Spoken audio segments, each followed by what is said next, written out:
നിങ്ങൾ വാർത്ത കണ്ടിട്ടുണ്ടാവും, ഹോട്ടലുകൾ അടയ്ക്കുന്നു, ഗ്യാസ് സിലിണ്ടർ കിട്ടാനില്ല. എന്താണിതിന്റെ പിന്നിൽ?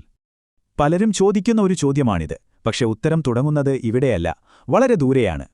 വാർത്തകളിലെല്ലാം ഒരേ പ്രശ്നം: LPG, അതായത് നമ്മുടെ പാചകവാതകത്തിന് കടുത്ത ക്ഷാമം. ഇതിന്റെ കാരണം മനസ്സിലാക്കാൻ നമ്മൾക്ക് ഹോർമുസ് കടലിടുക്കിലേക്ക് നോക്കാം.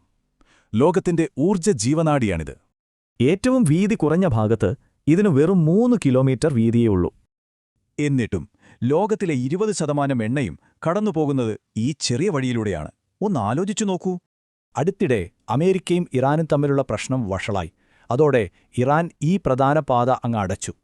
ഇതോടെ എണ്ണവില കുതിച്ചുയർന്നു. ദിവസങ്ങൾക്കുള്ളിൽ വില ഏതാണ്ട് ഇരട്ടിയായി. ഇവിടെയാണ് നമ്മൾക്ക് പ്രശ്നം. നമ്മുടെ LPGയുടെ 90% വരുന്നത് മിഡിൽ ഈസ്റ്റിൽ നിന്നാണ്. അപ്പോൾ സ്വാഭാവികമായും ഒരു ചോദ്യം വരും: നമുക്ക് സ്വന്തമായി ഉൽപ്പാദിപ്പിച്ചൂടെ? സത്യം പറഞ്ഞാല് നമ്മുടെ രാജ്യത്തെ ആവശ്യം വെച്ച് നോക്കുമ്പോൾ ഇവിടത്തെ ശേഖരം ഒന്നിനും തികയില്ല. എണ്ണവില കൂടുമ്പോൾ അത് കാറിലെ പെട്രോളിനെ മാത്രമല്ല ബാധിക്കുന്നത്. സംഗതി അതിലും വലുതാണ്.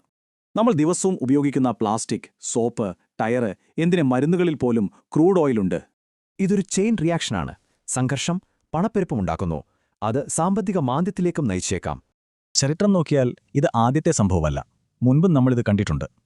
1973 എണ്ണപ്രതിസന്ധി ഇന്ത്യയിൽ വലിയൊരു സാമ്പത്തിക മാന്ദ്യമാണുണ്ടാക്കിയത്. ഇപ്പോ നമ്മുടെ കയ്യിൽ 6 മുതൽ 8 ആഴ്ചത്തേക്കുള്ള എണ്ണയെ സ്റ്റോക്കുള്ളൂ. സമയം വളരെ കുറവാണ്. അപ്പോൾ ഇനി എന്ത് സംഭവിക്കും?